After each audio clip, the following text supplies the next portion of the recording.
بسم اللہ الرحمن الرحیم۔ جنون رہبانیت۔ سینٹ جروم کے زمانے میں ایسٹر کی تقریب پر تقریباً 50,000 راہبوں کا مجموعہ ہوتا تھا۔ چوتھی صدی میں صرف ایک راہب کی ماتحتی میں 5,000 راہب تھے۔ سینٹ سراپائن کی ماتحتی میں 10,000 راہب تھے، اور چوتھی صدی کے خاتمے پر تو یہ حالت ہو گئی تھی کہ جتنی خود مصر کے شہریوں کی آبادی تھی، تقریباً اسی قدر ان زاہدوں اور راہبوں کی تھی۔ 2-4 سال نہیں، پورے 200 سال تک جسم کشی منتہائے اخلاق سمجھی جاتی رہی۔ مورخین نے اس کی بڑی لرزہ خیز مثالیں پیش کی ہیں۔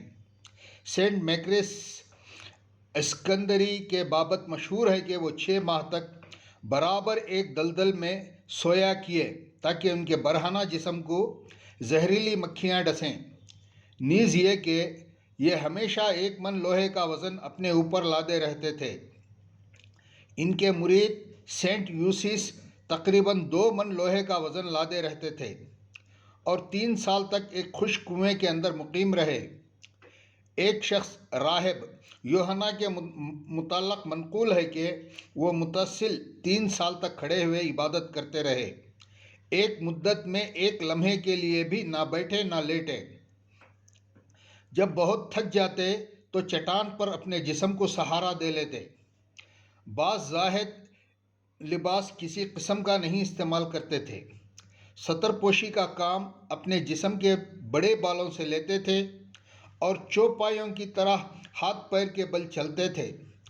راہبوں کے مسکن العموم اس وقت مکانات نہیں ہوتے تھے، بلکہ وحشی درندوں کے غار، خشک کنویں یا قبرستان ہوتے تھے۔ اہل زہد کا ایک طائفہ صرف گھاس کھاتا تھا۔ جسم کی طہارت روح کی پاکیزگی کے منافی سمجھی جاتی تھی، اور جو زاہد مرتبہ زہد میں جتنی زیادہ ترقی کرتے جاتے، اسی قدر وہ مجسمہ عفونت و غلاظت ہوتے۔ سینٹ ایتھنسس نہایت فخر سے بیان کرتا ہے کہ سینٹ اینٹونی بائیں قبرصنی کبھی مدت العمر اپنے پیر دھونے کے عصیان کا مرتکب نہیں ہوا۔ سینٹ ابراہم نے 50 سالہ مسیحی زندگی میں اپنے چہرہ یا پیر پر پانی کی چھینٹ نہ پڑنے دی۔ راہب الیگزینڈر بڑے تعصب اور تحیر سے فرماتے ہیں کہ ایک وہ زمانہ تھا جب ہمارے اسلاف منہ دھونا حرام جانتے تھے، اور ایک ہم لوگ ہیں کہ حمام جایا کرتے ہیں۔ راہب معلموں کا بھیس بدلے ہوئے پھرتے تھے اور بچوں کو پھسلا کر اپنے حلقے میں شامل کرتے تھے۔ والدین کا اپنی اولاد پر کوئی اختیار نہیں رہ گیا تھا۔ جو اولاد انہیں چھوڑ کر تارک الدنیا ہو جاتی تھی، اس کے نام پر پبلک میں ہر طرف واہ واہ ہوتی تھی۔ پہلے جو اثر و اقتدار بزرگ خاندان یا والد کو حاصل ہوتا تھا، وہ اب پادریوں اور راہبوں کی طرف منتقل ہو گیا۔ پادری رہبانیت کے لیے لڑکوں کا اغوا کرتے تھے۔ سینٹ ایمبروز میں اس قسم کی اغوا کی قوت اتنی بڑی ہوئی تھی کہ اسے دیکھ کر مائیں اپنے بچوں کو گھروں کے اندر بند کر دیتی تھیں۔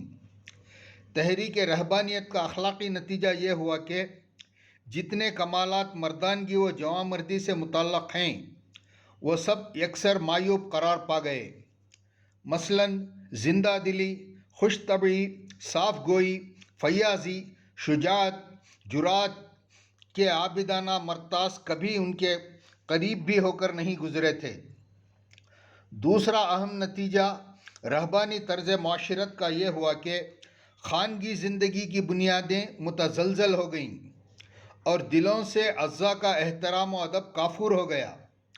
اس زمانے میں ماں باپ کے ساتھ احسان فراموشی اور اعضاء کے ساتھ قساوت قلبی کی جس کثرت سے نظیریں ملتی ہیں، اس کا اندازہ کرنا مشکل ہے۔ یہ زاہدان صحرا اور عابدان مرتاز اپنے ماؤں کی دل شکنی کرتے تھے، بیویوں کے حقوق کی پامالی کرتے تھے، اور اپنی اولاد کو یہ دغا دیتے تھے کہ انہیں بے ولی و وارث محض دوسروں کے ٹکڑوں کے رحم پر چھوڑ دیتے تھے۔ ان کا مقصود زندگی تمام تر یہ ہوتا تھا کہ خود انہیں نجات اخروی حاصل ہو۔ انہیں اس سے کوئی غرض نہ تھی کہ ان کے متعلقین و متوسلین نے جبھی جییں یا مریں، لیکن اس سلسلے میں جو واقعات لکھے ہیں ان کو پڑھ کر آج بھی آنسو نکل آتے ہیں۔ عورتوں کے سائے سے وہ بھاگتے تھے، ان کا سایہ پڑ جانے سے اور راستے گلی میں اتفاقاً سامنا ہو جانے سے وہ سمجھتے تھے کہ ساری عمر کی زہد و ریاضت کی کمائی خاک میں مل جاتی ہے۔ اپنی ماؤں، بیویوں اور حقیقی بہنوں سے بات کرنا بھی وہ معصیت کبیرہ سمجھتے تھے، لیکن اس سلسلے کے جو واقعات لکھے ہیں ان کو پڑھ کر کبھی ہنسی آتی ہے اور کبھی رونا۔ یہ کتاب کا نام ہے انسانی دنیا پر مسلمانوں کے عروج و زوال کا اثر، مولانا سید ابوالحسن علی ندوی رحمۃ اللہ علیہ۔ آواز عبدالعلی حسن۔